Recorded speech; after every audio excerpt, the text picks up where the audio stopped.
یہ میری خوش قسمتی کہ میں حضور کا امت ساری زندگی اس کا شکریہ ادا کرتا رہوں تو کہ شکر ادا نہ کروں۔ ہم حضور کے امتی، نبی انتظار کرتے رہے، نبی منتظر رہے۔ حضرت خلیل اللہ کی بارگاہ میں پکار رہے ہیں، ربنا وابعث فیہم رسولا، مالک رسول بھیج دے۔ کوئی کہتا ہے لیسا بفظ ولا بغلظ، وہ ترشرو نہیں ہوگا، سخت مزاج نہیں ہوگا، ماتھے پہ شکنے لانے والا نہیں ہوگا، وہ پیار بانٹنے والا ہوگا، بس وہ آیا جا رہا ہے۔ حضرت عیسیٰ نے تو نام بھی بتا دیا نا، مبشرم برسول یاتی من بعد اسمہ احمد، لوگوں میں جا رہا ہوں، چلو نام بھی بتا دیتا ہوں، میرے بعد جو آنے والا اس کا نام احمد ہوگا۔ نبی انتظار کرتے رہے، 12 نبیوں نے انتظار کیا حضور کی امت میں ہونے کے لیے، تمنا کی۔ نستورہ راہب انتظار کرتا رہا، بحیرہ راہب انتظار کرتا رہا۔ شب ہجر کی سختیاں کوئی اس سے جا کے پوچھے، تیری راہ تکتے تکتے جسے صبح ہو گئی۔ زندگیاں گزار دی انہوں نے۔ سلمان فارسی کی کہانی سن لو، مجوسی کے بیٹے تھے، حق کی طلب میں نکلے، باپ نے گھر سے نکال دیا، ایک پادری کے پاس جا کے رکے، زندگی بھر اس کی نوکری کی۔ جب اس کا آخری وقت آیا، اس نے کہا میری تدفین کے بعد غموریا چلے جانا، وہاں کا پادری خدا رسیدہ ہے، تجھے اس سے کچھ مل جائے گا۔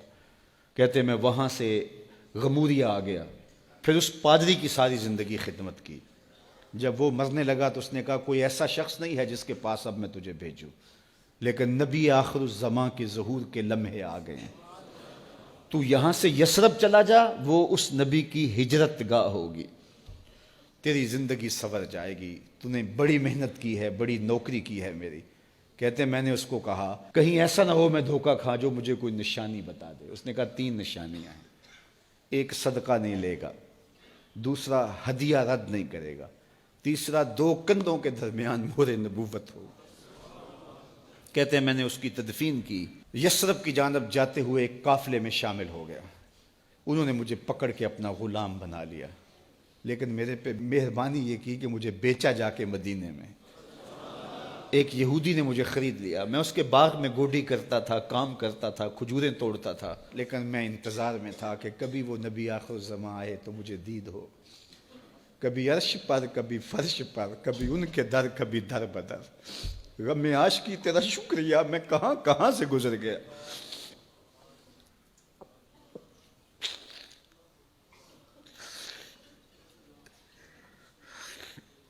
کہتے ہیں ایک دن میں اپنے باغ میں کھجوریں توڑ رہا تھا کہ ہواؤں میں مستی پیدا ہو گئی اور ہر سمت سے طلع البدر علینا کی صدائیں گونجنے لگیں۔ میں سمجھ گیا کہ وہ لمحے آ گئے، میں نے چھلانگ لگا دی اور دوڑ پڑا۔ میرے آقا نے سمجھا شاید غلام بھاگ گیا، اس نے دوڑ کے مجھے پکڑ لیا۔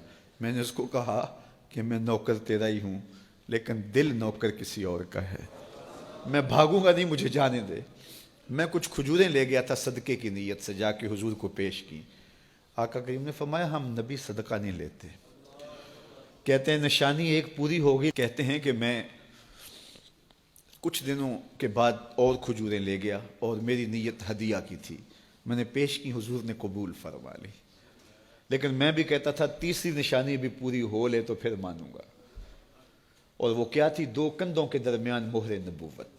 کہتے ہیں ایک دن حضور میرے باغ میں آئے اور آقا کریم نے اپنے مبارک کندھے پہ چادر رکھی ہوئی تھی اور چادر کی اوٹ میں مہر نبوت چھپی ہوئی تھی، اور میں پیچھے ہو کے دیکھتا تھا، اور میری آرزو یہ تھی کہ کوئی تیز جھونکا ہوا کا آئے اور چادر ہٹ جائے اور میں مہر نبوت کی زیارت کر لوں۔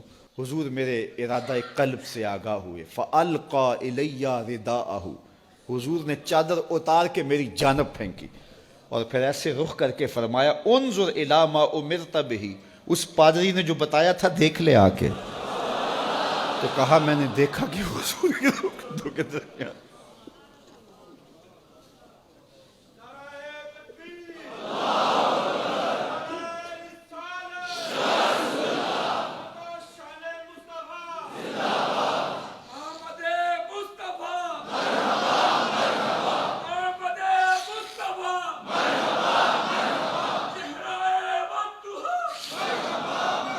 شب ہجر کی سختیاں کوئی اس سے جا کے پوچھے، تیری راہ تکتے تکتے جسے صبح ہو گئی۔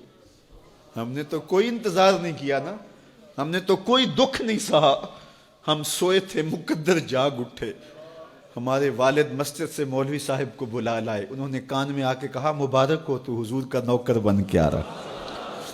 میرے والد گرامی ایک شعر جھوم کے پڑھا کرتے تھے، محمد جانے جانا ہے، پیغمبر ہو تو ایسا ہو، رسولوں کی بشارت سے مبشر ہو تو ایسا ہو، امر توقیر کا سب کو موقر ہو تو ایسا ہو، کیا ہم کو غلام ان کا مقدر ہو تو ایسا ہو۔